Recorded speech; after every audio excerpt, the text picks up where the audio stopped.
maxaa runa maxaase run ahayn maxaa ka soo cusboonaaday gobolka Sanaag ayaan gaabo laba dhimasho iyo laba dhaawac dhakhtarkii ugu weynaa gobolka Sanaag Cerigaabo uu ku yaalo maxaa dhaawacyo soo gaaray maxaase waxa weeyaan dhimasho ka xaqiijin kartaan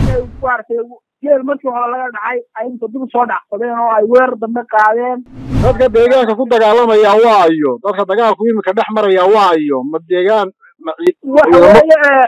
waa ciidamo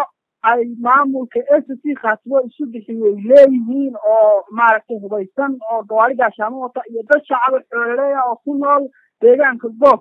waxa ay daawadayaal saacadii la soo dhaafay warar dhiilada ayaa laga soo sheegayay deegaanada hoos yimaada gobolka Sanaag baraha bulshadana warar kala duwan oo mawduuca ama arrinta ku saabsan gobolka Sanaag ayaa si weyn loogu falaqeynayay haddaba maxaa ka jira wararka caawa aadka warbaahinta online-ta loogu daabacay dhinaca baraha bulshada si aynu wax uga ogaano waxaan haatan khadka telefoonka ku jira weriye Mubaarak Rays oo isagu ka mid ah warbaahinta gobolka Sanaag una sugan magaalada Cerigaabo ee xarunta gobolka Sanaag Mubaarak ugu horeyn soo dhawow waa beelada waa maasantahay waa dhawaa bal Mubaarakow bal xog naga sii maxaa runa maxaase run ahayn maxaa ka soo cusboonaaday gobolka Sanaag haata si maxaa ka taagan gobolka Sanaag oo magaalada madaxdiisii aad joogto Cerigaabo horta walaal waxa weeye baraha bulshada waa arkay warar badan oo ku jira oo maaragtay kala gedgedisan laakiin wararka xaqiiqada ayaan anagu haynaa waxa weeye magaalada Cerigaabo caawa waa nabadgelyo waa degan tahay ciidamada ammaanka maaragtay nabadgelyada sugaya intii hore dadku waa iskaga ganacsanayay oo waxa weeye nabadgelyo ahayd laakiin sidaad og tahay magaalada Cerigaabo oo degmadii gobolka Sanaagna ah meel xaggaa ka xigta 60 kilomitir oo tuulo loo yaqaano goof waxaa ka socday dagaalo sidaan wararka maaragtay ku hayno inta xaqiiqada ah inta miidiyaha hadday ku jirta iyadu waa gaarkeed oo waxaa marka laga tago waxa miidiyaha ku jira maxaa runa maxaase xaqiiqa ah oo Cerigaabo soo gaaray maadaama dhakhtarkii ugu weynaa gobolka Sanaag Cerigaabo uu ku yaalo maxaa dhaawacyo soo gaaray maxaase waxa weeyaan dhimasho ka xaqiijin kartaan hadaatii warbaahinta gobolka Sanaag dhacdada deegaankaasi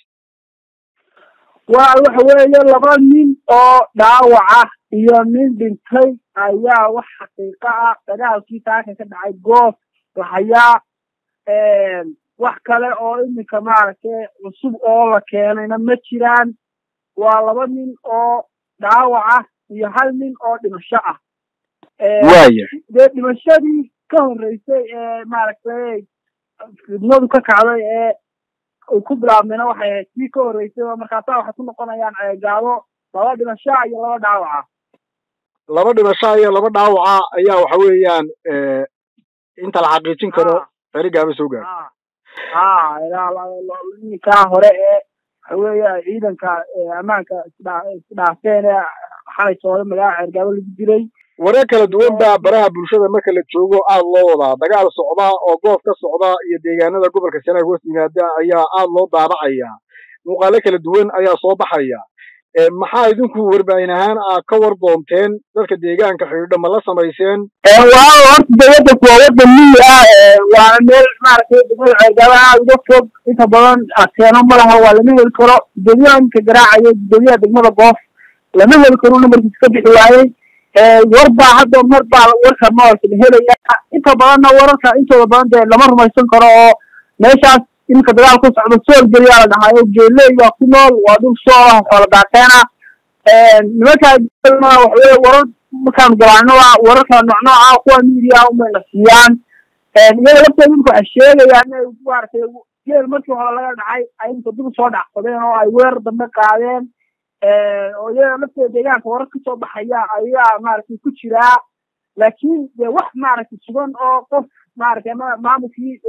tuulada ah ama odayaashii ah oo ay siiyeen ma jirto laakiin wararka soo baxaya waxaa kamid ah in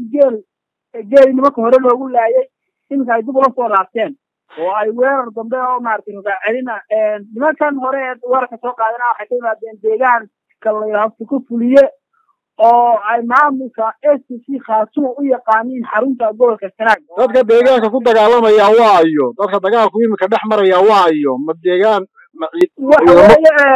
waa ciidamo ay maamulka SSC khaatumo isu bixiyay leeyihiin oo maaragtay hubaysan oo gawaari gaashaamo wata iyo dad shacab xoolaleeya oo ku nool deegaanka goof tuulada goof deegaamada hoos yimaada miyiga waayahay marka dadka miyiga markii hore halkaas loogu yimid weerar baa lagu soo qaaday dadka la joogta maaragtay ciidamadaasi heleen kadib nin kamid waa dhintay labana waa dhaawacmeen jeelaa way xigteen dowladda Somaliland mabaarig dowladda Somaliland ilaa imika ma ka hadashay waxa socda mase ka war doonteen waxa weeyaan maamulka gobolka Sanaag iyo laamaha dawliga ah waxa weeyaan gobolkaasi ma ka war doonteen warbaahin ahaan ay xog hayaan iyagu hayse ilaa imika warbaahinta la wadaageen iyo bulshada wallahi war imika ka soo baxay waa ma jirto ciidamaduna inta badan magaas gaawo iyo xeeladun bay joogaan laakiin deegaamada miyiga ay ka fog warar imika ciidan loo diray ama warar aan ku hayno ma jiraan wax ka soo baxayna ma jiraan aad iyo aad mahadsan tahay daawadayaalkaasina wuxuu ahaa weriye Mubaarak Rays oo isagu ka mid ah warbaahinta madaxa bannaan ee ka howlgasho gobolka Sanaag isaga oo xerigaaba ku sugan ayaanu dabcan telefoonka ku tigsanay balsi aynu xog uga helno arrimaha la xiriira dagaalada waqtigaasi deegaankaasi ka socda hoos yimaada gobolka Sanaag Mubaarak aad iyo aad mahadsan tahay aad waa